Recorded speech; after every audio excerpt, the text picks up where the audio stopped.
రవితేజ కొడుకు త్రివిక్రమ్ కొడుకు assistant director join అయ్యేది కదా. అవును, అదే రవితేజ కొడుకు త్రివిక్రమ్ కొడుకు అసిస్టెంట్ డైరెక్టర్గా జాయిన్ అయ్యారు. ఎవరి దగ్గర? ప్రభాస్ మూవీకి. సరే, స్పిరిట్ మూవీకి అసిస్టెంట్ డైరెక్టర్గా ఇద్దరు జాయిన్ అయ్యారు. ఆ సినిమా బడ్జెట్ ఎట్లేదన్నా ఒక 200 కోట్లు 300 కోట్లు అన్నది, అవును కదా. సరే, ఏదో ఒకటి పెద్ద సినిమా జాయిన్ అయ్యారు. అందరి బాధ ఏంటంటే నా బాధ కూడా అది. అదే మాలాంటి వాళ్ళు కూడా ఛాన్స్ ఇవ్వండి. నేను పోయి అడిగినా, నేను నిజంగా పూరి జగన్నాథ్ త్రివిక్రమ్ అందరూ అడిగినా, నీకు స్కిల్ లేదు, క్వాలిఫై లేదు, ఇంగ్లీష్ రాదు, టైపింగ్ రాదు, అవన్నీ నేర్చుకుంటారా ఇస్తామన్నారు.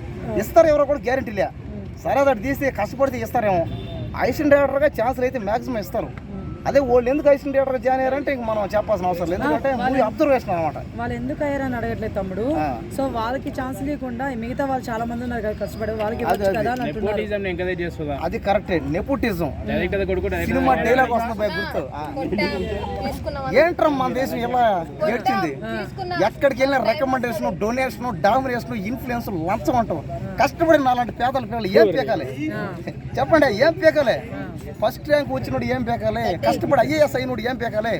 ఐబొమ్మ రవి లాగా ఒక్కడే దూసుకెళ్ళి నరికినోడు ఏం పీకాలి? కాబట్టి ఏంటంటే కష్టపడి పనిచేసి వాళ్ళకైతే దయచేసి ఇవ్వండి. సినిమా యాక్టర్ కొడుకులు ఏంటంటే వాళ్ళకి ఎట్లేదన్నా వాళ్ళు అసిస్టెంట్ డైరెక్టర్ చేసినా కూడా వాళ్ళు మళ్ళీ హీరోలుగా చేస్తారు ఖచ్చితంగా. ఎందుకంటే డబ్బులు ఉన్నాయి, డబ్బులు ఉండి చేయొచ్చా ఈజీగా, అదే పెద్ద మ్యాటర్ కదా. కానీ ఏంటంటే సినిమా హీరోలు కొడుకులు కాబట్టి ఇంకా ఈజీగా అయ్యే ఛాన్సెస్ ఉన్నాయి. సినిమా డైరెక్టర్లుగా, హీరోలుగా అన్నీ ఉన్నాయి. కానీ మిగతా వాళ్ళు అవ్వాలంటే కూడా దాని మీద ఇంట్రెస్ట్ పెడితే అవుతుంది. అట్టని వాళ్ళు ఎవరు డబ్బులు ఉన్నాయి, వాళ్ళ బ్యాక్గ్రౌండ్ అని మీరు బాధపడాల్సిన పనిలే. మన వాళ్ళు కూడా అవుతుంది, కానీ దాని మీద ధ్యాస చేయాలి, కష్టపడాలి. అప్పుడు ఏంటంటే దేవుడు ఖచ్చితంగా మనకు సహాయం చేస్తాడు. కానీ మనం ఏం చేయకుండా వాళ్ళకి వస్తున్నాయి మాకు రావట్లేదు అంటే అది కరెక్ట్ కాదు.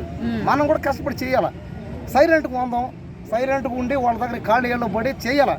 చేసిన తర్వాత మనకు ఒక అంటూ ఛాన్స్ వస్తుంది, అప్పుడు కొట్టాల్సిన తప్ప మనమే చేయలేక. ఇంకా అంత మించి నువ్వు డైరెక్ట్గా పెద్ద హీరో కొట్టలేవు కదా నువ్వు. మన వల్ల ఎలా అవుద్దా? వాళ్ళు తప్పించేసి నాకి అంటే ఎవరు కూడా. కాబట్టి త్రివిక్రమ్ కొడుకు కానీ, రవితేజ కొడుకు కానీ వీళ్ళే డెవలప్ అయ్యారంటే దాంట్లో పెద్దగా ఆశ్చర్యపోవాల్సిన పని లేదు. వాళ్ళు ఖచ్చితంగా వాళ్ళు డెవలప్ అవుతారు, కష్టపడితే ఎవరన్నా అవుతారు. ఇప్పుడు రాజమౌళి గారు వాళ్ళ నాన్నగారు పెద్ద ప్రొడ్యూసరు, అదే ఏందంటారు, అదే రైటరు, కొన్ని సినిమాలు డైరెక్షన్ కూడా చేశారని ఏదో అన్నారు కదా. సరే, ఏదో ఒకటే.